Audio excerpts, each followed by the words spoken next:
Welcome back to Fearlyss and Unfiltered, the podcast. Today, we're going to be talking to Vanessa Crues. I just wrapped up the conversation, and candidly, I can tell you that we spent a lot of time talking about community and confidence. What I love about Vanessa is that she has years of coaching, speaking, and leadership experience under her belt, and she approaches it all as how can I help other people in the next phase of their story? How can I help them build confidence? And she talks a little bit about that. And the neuroscience behind it all is mind blowing. She gives us a little bit of insight into that too. Vanessa has also written her own children's book, which was based on her journey in motherhood and the story that she went through, what she experienced when her son was born. And now she has her own coaching program that's starting in January of 2026 called The Author of What's Next. I was blown away by how she explained that to me. So you'll hear a little bit more about that too. Let's get into it. When you look back on your career and all of the different pivots that you've had and how you got into what you're doing now, is there any like invisible string that you can see looking back that led you to where you are now? Good question. I think the invisible string was always like finding work in service of others. And then I tried a lot of different things along the way. So I always knew like I volunteered for like women organizations and children and animals. Like I've tried a lot of different things. And so when I think back, I think there's always this invisible string of like being in service.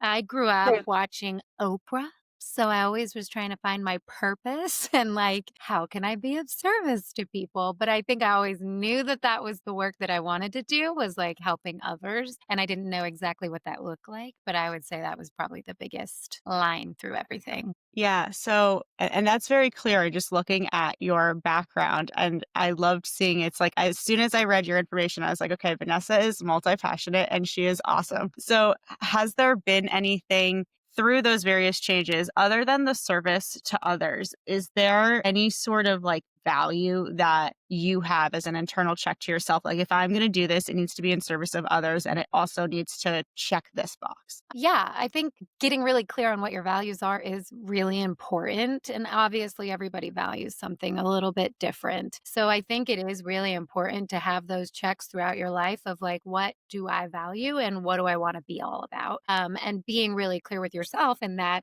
reflection of like, what are my values? I know mine was always authenticity. I was never like a fake girly of like, I could put on a face and pretend that I'm something that I'm not. I've always been told that I have a lot of emotion in this face. So authenticity and knowing like what I am being able to be myself and live in that integrity of like this is who I am and this is how I show up in the world and that Mhm. being really I didn't always know what it was, like, what are you all about? But I knew that it was like, I'm me and I'm unapologetically Vanessa in whatever version that I was throughout all of the different years. But I think that like authenticity and integrity have always been really important. Like being somebody who is what they say they are was always very important to me. Yeah, I love that so much. And I actually, one of the first things I lead with when I bring on new clients into my marketing agency is, who are you? Give me 3 words to describe you. And I have the rule that it's not allowed to be your title or mom or anything like that. It has to be words about what you care about and your values. And I love that you are able to answer that so easily Yeah. because most people can't. It's like I have to prompt them through a series of questions to get them to come up with how they would describe themselves. And that was really the catalyst of why I started working in the personal branding field. And so I think that's a good segue because typically when I do these interviews, I talk to people a lot about their foundation. And it seems like you have that set. It's almost like the core of the work that you do now. So before you got into everything that you're doing, the coaching that you're doing, was there a certain habit or lifestyle that you've held on to from early in your career to now that has served you in your time building your company? Habits. I am a continuous learner. So I think that that's really important is being super curious and like never just settling for the next thing. But I love reading, obviously. I love learning. So I think continuous learning throughout your life is really foundational because life is beautiful and you get thrown all these different things that you're never going to expect. So there can be fun with it. I think having fun, I tell my clients all the time, like, this can also be fun. Like, yes, the self reflective work and self discovery is like, but it also could be so much fun and like getting to know yourself and like, what am I all about? So I think being physically active, having time for yourself, like that you are moving your body. Mhm. I say this with my clients too. Sometimes, like going for a walk and talking, you get that clarity and like are able to just think differently than just sitting. And so I try to teach that to my kids too, that we move our bodies and we try to be strong in our bodies. And so that is stayed, I think it's kept me sane through everything. Like when I'm having a really stressful day, going and moving my body. And that doesn't need to be something like insane, but just going for a walk, like being outside, being with nature, that is something I know I will always do, and it's a habit that I have to have is, like, move my body. Yeah, I'm right there with you, and I love that you said you share that with your clients. It got me wondering when your clients come to you, they are obviously driven, right? They want to get from A to Z. What is when they come to you looking for help, what are they typically looking for? And the second part of this question is, in the area that you help them, does it typically surprise them? You're absolutely right. In my coach training and my practice, it's always like coach the person, not the story, like the story that they're saying that it's all about. And I would say that the biggest theme that it honestly almost always is a lack of confidence. Mm, As simple as that sounds, most all of my clients lack confidence in like their abilities, their ability to talk about themselves, like we mentioned earlier, their mhm, abilities to see what skills and strengths and values and value that they bring to an organization, or just like transitional skills of like, you did this before. So obviously you could take that into this next thing. Or they're super driven and they've gotten into universities and they've gotten all these degrees and they've done all these things. And then they're like, but I have nothing to offer the world. And you're like, wait, so I think I see confidence so much and it shows up in such different ways. And when I will say that back to somebody of like, I think this is a lack of confidence, they're like, no, I'm confident. I could do all these things. But then I'm like, but that's not actually what I'm hearing. Like I'm hearing such a like lack of your inner clarity and confidence around your abilities and what you offer the world. So I see that a lot. I think it's always like the one thing. It's never what they say it is. yeah. Where do you think that comes from? Like, why do you think so many people, particularly women, deal with that confidence issue? Ooh, girl, how long do we have? I think it's so many things.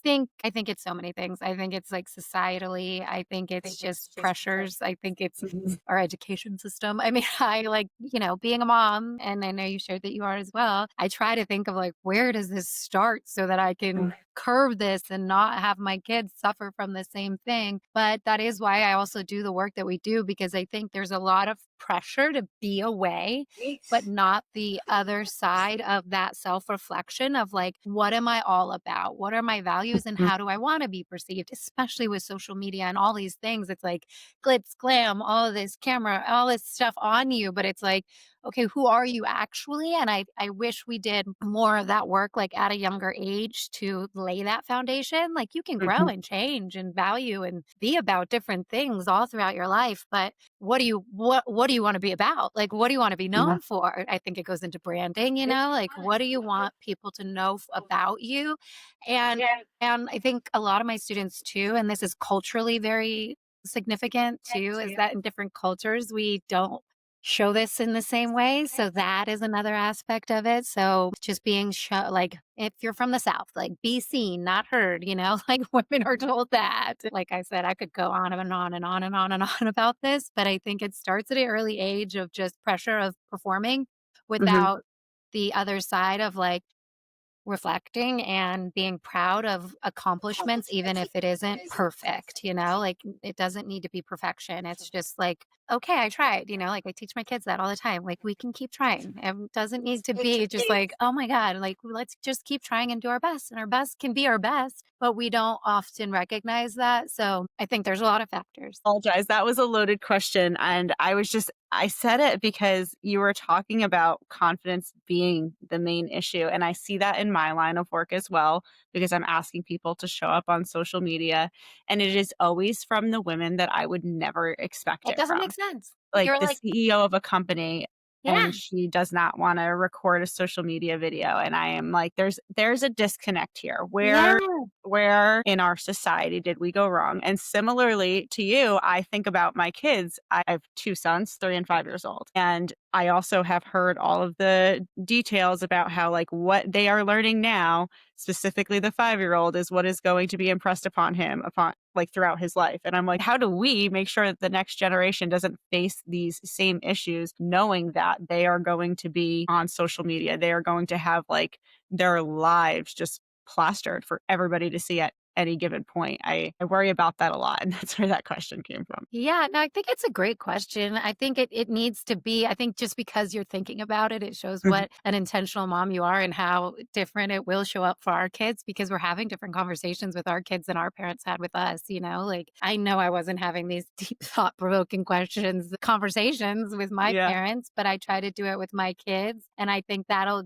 just have them show up differently because we're having these conversations. yeah, But I think, to me, it kinda always goes back to your values and just taking that time to self-reflect because mhm, to your point, you can rise to be the highest level of whatever organization, but then not also be able to articulate what you're all about. Like, what who are you? "Oh, I'm a CEO. I'm this. I'm a mom. I'm a friend. I'm the blah, blah, blah, blah, blah."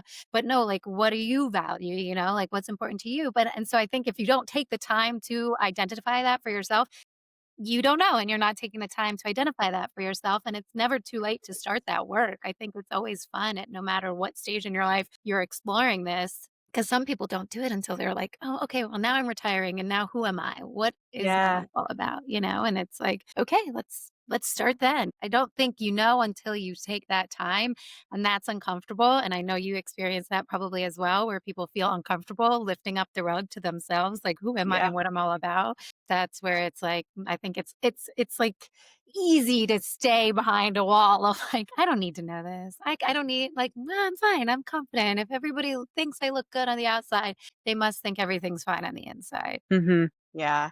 I think people have that aha moment of like, "Okay, I know that this version of me is not working anymore, or I'm ready for this version." And a lot of times people kinda get stuck in the limbo of like, they know better, but they don't know how to do better. And it is it fair to say oftentimes that's when they come to you? Yes, yes, yes, yes, yes, yes, yes. And I am fortunate enough to have like personal clients, but then I also work, at the university. So I work with Mhm. students who they have to meet with me. So I love having those conversations when they're like, no, no, no, it's fine. And then I'm like, okay, but it's okay to be stuck. I think Mhm. when we're saying the word stuck, it feels so all consuming and overwhelming that most people, to your point, they don't even know where to start and then they think that they have to be at step Z. And you're like, no, it could just be a conversation. The fact that you're feeling this stuckness, that you're at least reaching out for a discovery call or you're talking to your girlfriends or your friends about it, that's step one. And we need to recognize like that's a big courageous step one is like admitting I'm not happy anymore. Like I feel stuck. Yeah, This isn't it. Like what else is out there? And then taking that small step. And I wish I could tell everybody this that it only needs to be a small baby step, like the first baby step. That's all it needs to be. You don't need to like perform at the opera. You just need to take a one curious Google search of how do I find a different, but I think people get overwhelmed with thinking they have to figure it all out before they ask for help. And I tell people all the time, like, it's okay to ask for help. It's okay not to know what you wanted to do. And it's okay to start that conversation. That's a big, bold first step. yeah. I love that. So, what was that internal meter for you when you realized that you were gonna move from what you were doing previously to even you're getting your master's or going for your coaching certification? What was it, a big, like, aha moment, or was it a little just inner? I have a funny story around this. So I have forever, like I said, been asking this question. I grew up watching Oprah. I love Oprah. She was always like, find your purpose, right? Like, do this. So that question was always in me, but I didn't have a me or anybody that I knew of that like could have a different conversation.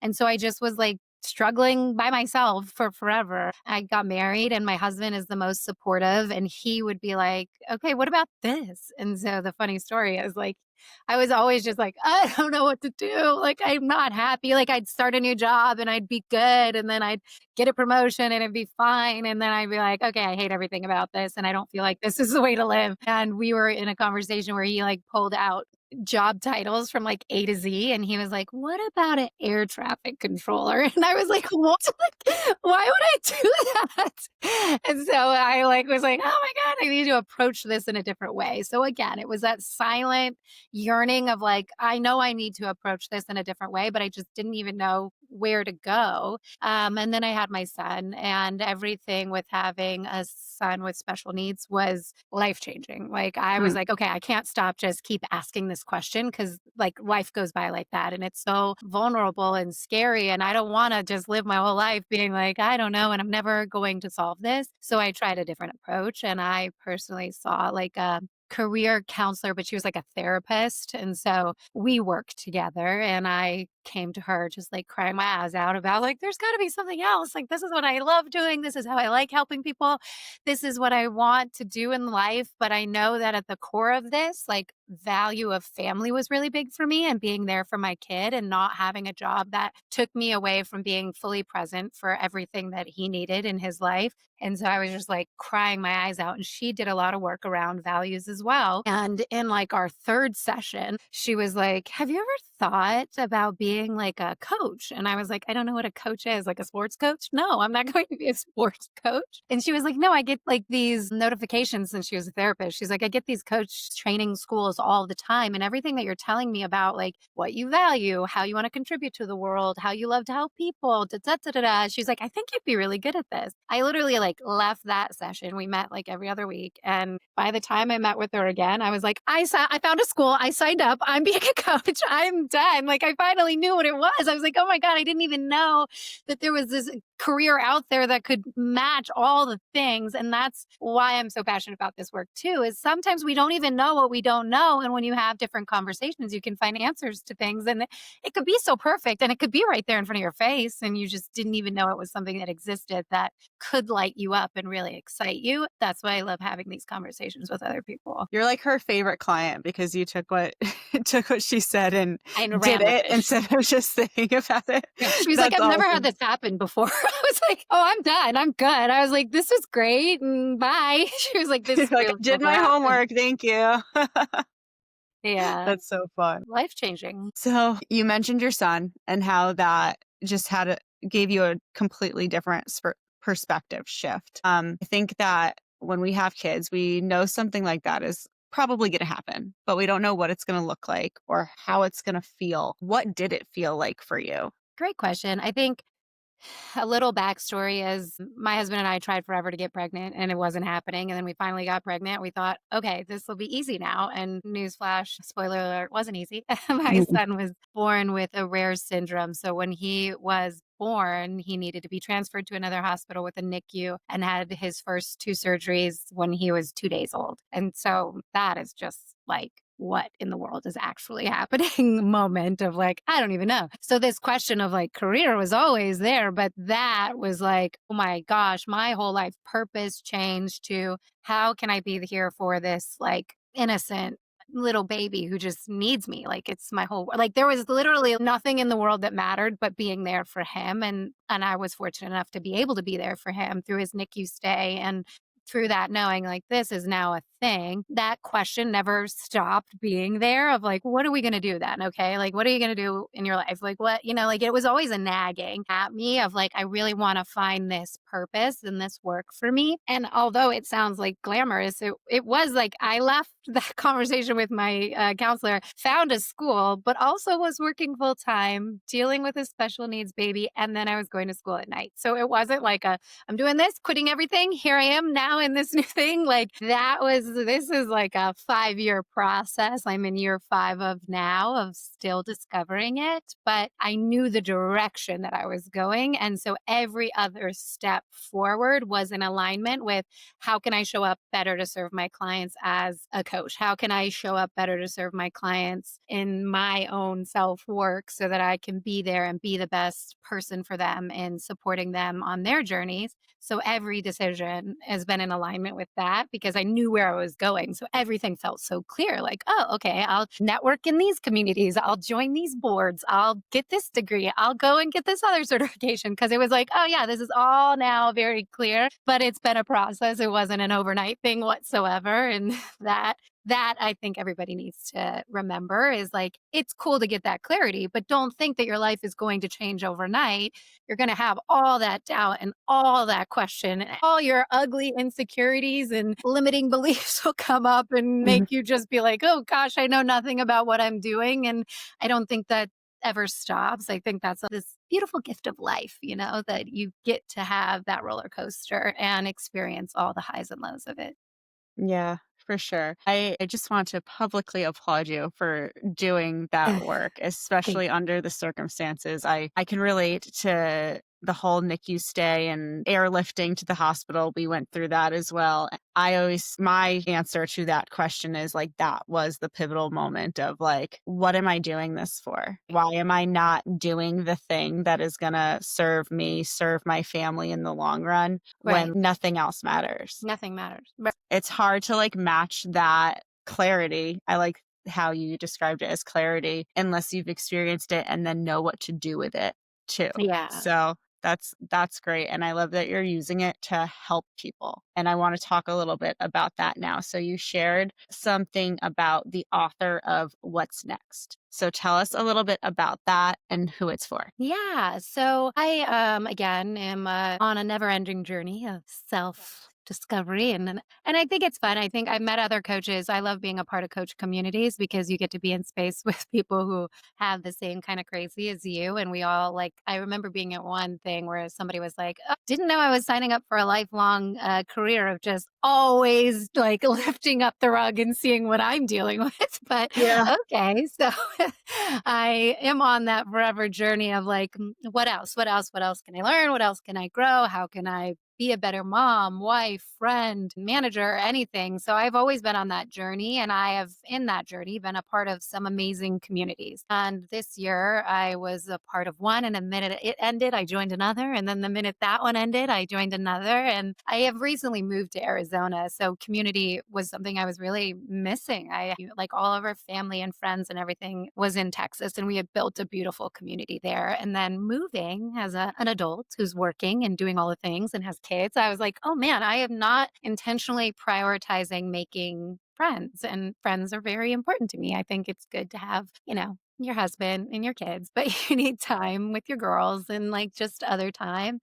And so that's why I've joined all these communities and I love them so much. And in this never ending journey of what do I want to be about? What is the space I want to create? What is the work that I want to contribute to the world? This feels like the most natural next step for me is creating my own community around this self reflective work. I think with everything going on in the world nowadays, like people are hungry for community and like safe spaces where we can encourage each other and support each other and have fun, deep conversations. And so that's what I was like, what is it for me? And I have published my own kids book and I love saying that I'm an author. And I tell that story to a lot of people and they're like, oh, I always wanted to write a book. And I'm like, "Oh, like you can. I did it. You could do it." Yeah. So that title came to me of like the author of What's Next because you are the author of your own story. I tell that to my clients all the time. I'm like, you are the lead character. You're the main person. This is your book to write. This is your chapter, whatever it might be. And so this is a fun, like 2025 self reflection leading into 2026 of setting some clear intentions around what do you want 2026 to be all about? I know that coming to the end of the year and starting a new one, we can feel like I want to change, but again, I don't know where to start. And so I hope to create this space for people to just come and be like, we don't have to, we can figure it out together, But I think having community around that, having a little accountability around that and fun. I like to laugh. I like to have fun. It's not going to be like anything too serious, but you might cry. I don't know. I'm here for all of it. I just really love having these deeper conversations. And so that is kind of in a nutshell. I know that was lengthy, but kind of in a nutshell what it is all about. It's a 6-week program to set you up for success in 2026. Is there a specific start date for it, or is January it 13th. 13th? If someone is listening to this and they are nodding their head and they're like, "Yes, girl, I feel you. I hear this from everybody." So there's a space for what you're doing, because I hear this from every female entrepreneur. Like, I need the community. Like, I need it Yeah. right now. And it's that same thing of, where do I go? I'm an adult with a busy life with kids. Where am I supposed to find this? And we're all looking for it. So I love that you're building it. Where can someone go to get more information for this program? Yeah, they can check out my website. So there is all the details on Vanessa Crues, CRUES.com. I have all the details and I am actively sharing too in any space that I can where you can find me. And it is again a 6-week program, but on top of that, there is like if you want more directed, like one-on-one time, there's an opportunity to do that as well. This is something that a lot of people want and then they don't even know where to start. But I say, like, especially if you have young people who are watching your every step, making time for yourself is so incredibly important. Mm, And taking that time to say, like, I am important and taking care of my mental health and my physical health is important because you are setting the stage for what your little people are looking at. And I think that can go to the confidence piece of like always taking time and showing them what a healthy life practice looks like. And I think this can fit into that and giving yourself permission to take that time for yourself. yeah, that's a really good point. So you talk a lot about brain science and old patterns and how you help people build momentum. And as we were talking, I was thinking about, like, yes, I can relate to everything she's saying. Well, can everybody else? And again, I said this earlier, we know better, but we don't know how to do better. So what is the science behind that? What is our brain doing to keep us stuck on these patterns? And if there's like one thing that somebody can do to make a leap in getting rid of an old pattern that they don't want present anymore, what would that look like? Great question. I love, and I think it is really empowering to know how your brain works and to separate that from this isn't a me flaw Hmm. because there's nothing wrong with you. What your brain is doing is being lazy. Like your brain doesn't want to exhaust energy on things that like take up energy because it wants to be lazy. And I think that was the most empowering thing that I learned. I was like, I'm not lazy. My brain is like telling me, don't do that. Don't do that. It'll be uncomfortable. It'll be weird. You're going to feel awkward. Everything's going to suck in that space. Stay over here. Stay safe. Stay calm. Like, it's okay. Everything's pretty and sweet over here. And that is your brain just being lazy. And so I think that's the most powerful first step is when those thoughts come up because we all have them. I mean, we're having thousands of thoughts a second, is recognizing like, this is my brain being lazy and telling me to stay small because it doesn't want to exude energy. This isn't me being lazy. This isn't a problem with me that I like can't achieve my goals because I'm sure if you had a conversation with me, I'd show you a million goals that you've accomplished for yourself. And so, number one is taking that pause of like, this is my brain. This isn't me. I can override this because what Hmm. I do love is like our brain, like the concept of neuroplasticity. We're always learning, we're always growing. You can build new pathways at any moment. There isn't an age. Science has debunked that. Like you can learn until the day you die. So number one, your brain's being lazy. Number two, you can create a new pathway to success. And that can happen in any second of any day. Like you can start that, but that recognition is powerful because you can pause and then go, okay, what is a new response that I want? And then the more you pause and recognize, like, okay, that's not me, that's my brain. Let me pause and recalibrate. You're building that new neural pathway. And then it's like a road, like a dirt road, and then it gets paved, and then it's a cement road. And it's like, oh no, I'm not falling into my old ways. I built this very crazy highway that is very strong going towards me achieving my goals. But again, that isn't something that like can just happen overnight. So giving yourself grace of like, I just want to start. I want to start doing something different. What's the smallest little start that I can do is maybe just that recognition of like, is this me or is this my brain? Oh, okay. My brain's being lazy, right? Okay. Now what do I want to do with this? What's the next little thing? And I think community in that is really important too. Like, because we can have all the momentum and get really excited, but even there's science behind how your brain, once you like get real close, will be like, let's stop. So it's that's why I think it's really fun to learn about how your brain works because it's like, wait, this is just doing everything to keep my body like running, not like really actively working against me achieving success. It wants me to do that, but it's just too much energy. Okay. So I'm fascinated by the brain. This is a new topic to me. It was almost like I was super into manifestation, and then I realized that there was actual, like, a neurological reason and that we could blend all of these things together. Yeah. When did you start to learn about the science of the brain specifically and start bringing that into your practice? So again, I think that is really fun once you joining communities. I will say is always going to be my bottom line. Yeah. I joined the International Coaching Federation chapter in Austin, and I loved going and networking with other coaches. And they brought in this guy that I absolutely love, and I will plug him, James Garrett, with Brain by Design.